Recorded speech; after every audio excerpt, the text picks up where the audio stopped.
What's people? This is KM.Little right here. If you like this video, make sure you like, comment, and subscribe. We're gonna be watching the video Gen Z watching a recession. So let's get straight into it. Hurry. No, the slot market, it's down. 3 trillion liquidated from it today. Oh my God, what am I gonna do?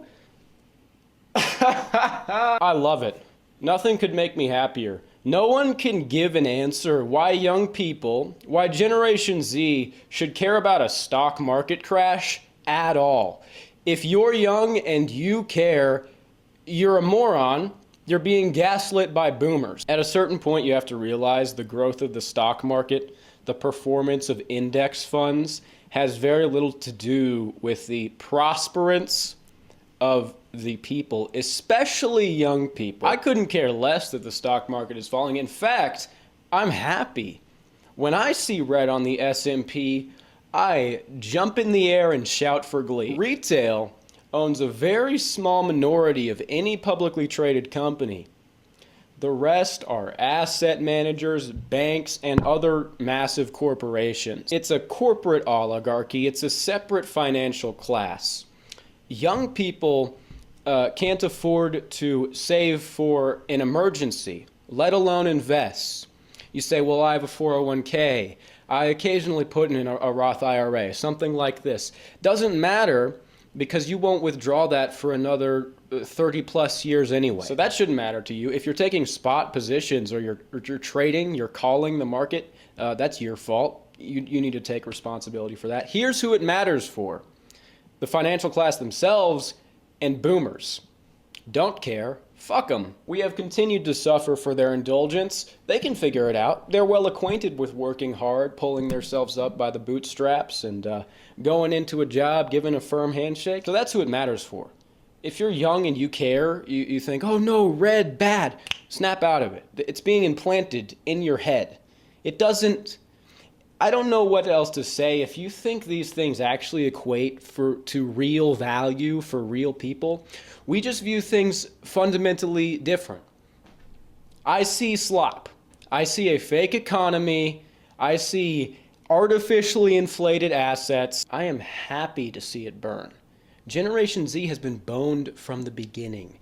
There has been no real path to building wealth for young people. Now, I'm all about having a good attitude, taking responsibility, keeping yourself accountable, not making excuses, but there is a reality, and the reality has to be confronted and accepted, and this is it, is that we've been boned. Under endless inflation, which... I do agree with that. I was just thinking about this yesterday, right?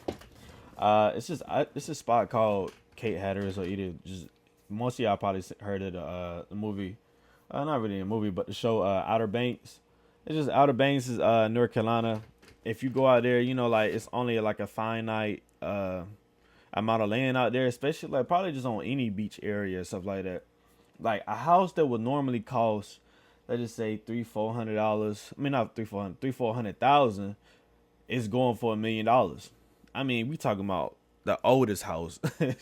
I mean, the land out there is looking like California. Like with California, $1 million house out there, $1 million house plus the land. I mean, just a small, not even a 2-story house. I seen one house was going for $1 million, and it's really crazy how much just growing up, and you growing up in a hometown like the Outer Banks, so you're growing up in California or growing up somewhere like that, you don't even have a fighting chance. Like, you don't even have a fighting chance if you wanted to stay in your hometown.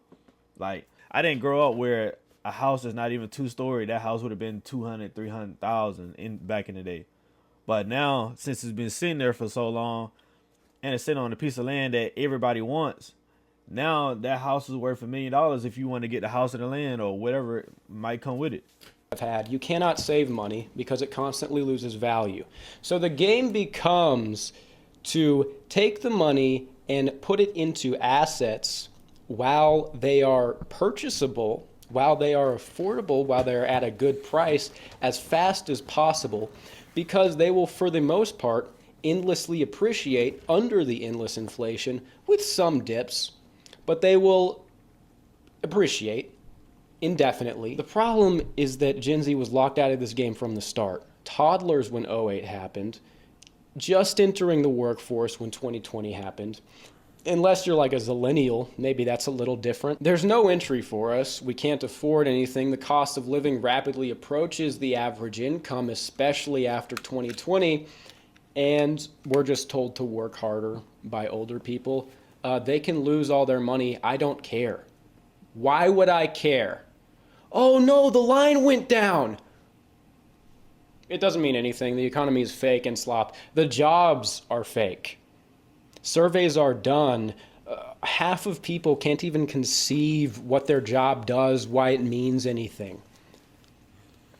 Oh, I'm a project manager. Okay, what do you do? Well, we create an interface in which the team can work more efficiently towards bringing people together in a cohesive. It's like, I'll tell you what your job is. It's adult daycare. It's the fake job to bridge the fake money to the people so they don't crash out and just to keep it going, to keep the slop going. Some people might say this is just a loser, low IQ position. Oh, you're just a brokey, so you want to pull everyone down with you. Nah, not really. I'm actually a bright, handsome young man. I could probably best you at a competition of speed, mathematics, or fucking. A lot of times the fake jobs even make the most money. The connection to real value has been severed. Green charts does not mean your life is better. Does not mean civilization is better. It's slop. It means nothing. Young people are boned from the start. There's no way most people can afford a house. Even if they make 6 figures, you can't even buy a house with 6 figures. It used to be, oh, you're rich if you made 6 figures. Young people are living in their cars and shit. It used to be homeless people were all like drug addicts, schizophrenics. They had to have real problems. Now, if you're a young person, you just came across a little bit of misfortune, you don't have a great support system, like you can't live with your parents or mooch off some sort of relative. You're still working. You're not like a colossal fuck up. You're not doing heroin. You work and you can't afford a place to live. That's how it works. Because it is that bad. We did get there. Everything is so inflated. But economists say that's good. But no, the economists say that it's actually bad because when the market falls, the aggregate demand, the Keynesian economics, it requires constant inflation, the GDP grows. Shut the fuck up. Shove it up your ass. So the model of constant inflation that we've adopted for the last century, where now young people, it is a pipe dream for them to ever afford a house. Real estate is in the hands of massive corporate investors. That's good. No, that's good. High GDP. Good. With a Keynesian model, the Gerbian model indicates that I should roundhouse kick you in the fucking mouth. You're a moron. Economy is a fake science. I don't care. Oh, an economist said this. An economist. They're studying the economy, the charts, the graphs. They're super smart. Here's what I hear when you say an economist. Oh, so a retard said this. Oh, so there's this. Hear me out. There's this charlatan retard who went and he got his degree in slop. He's got this opinion that contradicts everything you're seeing with your own 2 fucking eyes. You gotta listen to this guy. You'll change oh, my ears are just perked up ready to hear this economist.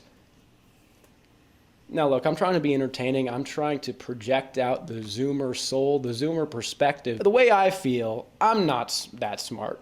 Economics is a science of statistic contrivances to prove a result that was already decided upon. The Gerbian model suggests that I plant explosives in your house because when you get rid of the aggregate it actually everything gets better. It's very simple. People will turn to alternate theories, different ways of looking at things, when what you told them works and is right.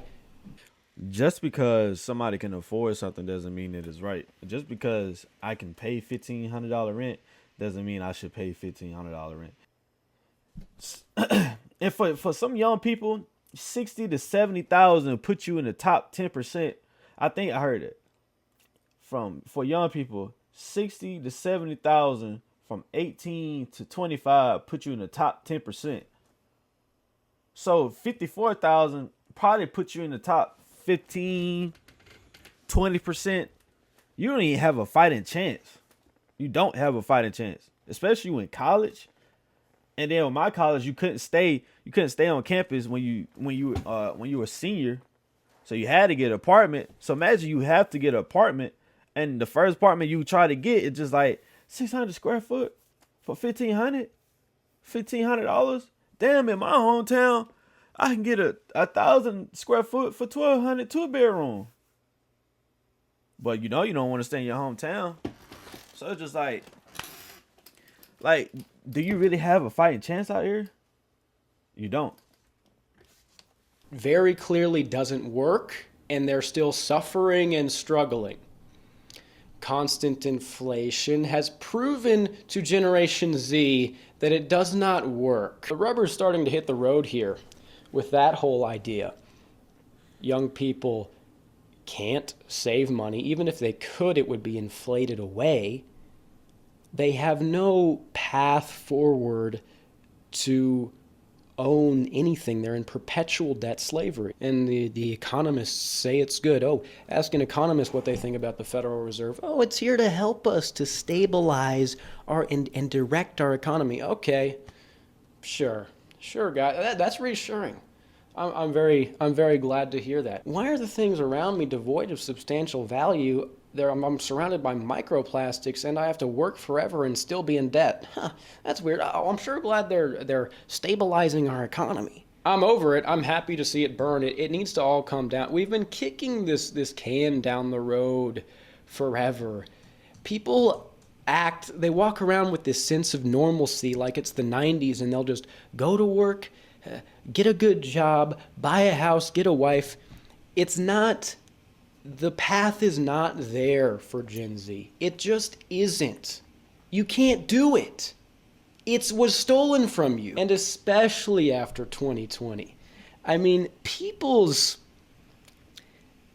young people, some of them have this Stockholm syndrome. It's some real pathological shit where they defend the system that hates them and that is stabbing them in the back. Now, when it comes to Trump, because that's why this stuff's crashing, is because of tariffs. I don't know. We'll see what happens. My indicators are kind of in different directions because on one hand, Bill Ackman says he doesn't like it, and that means it's probably good. But on the other hand, we will realistically see prices of everything increase, and we'll have to see just how inflationary it is. It could be a problem because people are already struggling, right? And I don't know how I feel about the guy himself. All of this, even if it's good for the economy, it could just end up being it could just be a way for us to go to war in the Middle East better or something. So, yeah, we'll see. We'll see what's gonna happen, Pilled, with that. But in the meantime, I'm happy to watch it all go down 50%, all of it. Psh, that's not realistic. A good 20% drop, I love it. I go, no. People say, oh, inflation's down. It doesn't really matter because it stacks on top of all the other inflation. Inflation's down doesn't mean it's negative. It doesn't mean it's zero. It means it's still going, and it's year over year. Now, I'm no economist, which I actually think is a good thing. But after something like '08 and even 2020, I reckon there's maybe supposed to be deflation, a large deflation, where prices actually decrease. The inflation rate drops below zero. Now, economists will say this is terrible, this is worse than inflation. But after '08, dollars just continued being minted, and it seems like it just bailed out this financial class that was leveraged. We haven't had any deflation for the past 100 years because that was part of the Great Depression. It's a real red herring there, because we've seen what incessant price increases do. and it's not good. The wages can't keep up. After these events, there needs to be deflation, where prices actually decrease. Would you imagine that? Things are not better than ever. It's neo-serfdom. You could say these people live a standard of life below a medieval peasant. In 15th century England, workers worked 14 weeks out of the year. They owned their land completely. Now, they were paid pennies, but it was worth something. So they owned their homes, their land, and they worked less than half the year. And it's during the rest of the year where magnificent cathedrals were built around the country, because this leisure allowed for real culture and real art to be produced, wonderful things to be made, because it is this free time that allows us to create. Financial strangulation of this kind is a step away from death, a step away from murder. You're not able to live your life. Is it dramatic? Maybe a little, but it's true. People wonder, oh, the architecture doesn't look as good, the music, the movies, the culture is not as... Why? Why do you think? Constant work forever till you die. Economy, the etymology of it, comes from Greek. It's oikos, house, and then management. So it means literally household management. And the connotation of household in this context, it implies a family. Household is a family. Man, wife, children. What I see is a lot of sterile people working fake jobs, not living in houses, but the Azure at Oak Point, their little slop apartments. So I don't see an economy. The literal sense of the word, I see no economy. Whatever. What do I know? I shouldn't be like a source of authority on these topics. Here's the point. Here's what I do know. As a young person, seeing things, experiencing, I have been given no reason to support the thing we have now. In fact, I've been given every reason to oppose it. So even if you think all the economic whatever points I threw out were completely stupid and wrong and ridiculous, this much you should understand. So anyways, thanks for listening to me rant. Gerby's got to just get it off his chest sometimes. I'm about to lay my head to rest, and I'm going to send a prayer up to God. Another 10% fall. Trillions liquidated. More. It must burn. They must be punished for their transgressions against the natural order. Oh, the GDP is going to fall. Oh, my slot market. Blow it out your ass. Thanks for watching. Like and subscribe. But if you like this video right here, make sure you like, comment, subscribe, and I'm out. What's good, people? This is KM.Little right here. Thank you for watching this video. In this clip right here, I am showing you my different YouTube channels. They are in the link in the description. If you like this video, I'm pretty sure you will love my other channels. Also, thank you. Like, comment, subscribe, and we out.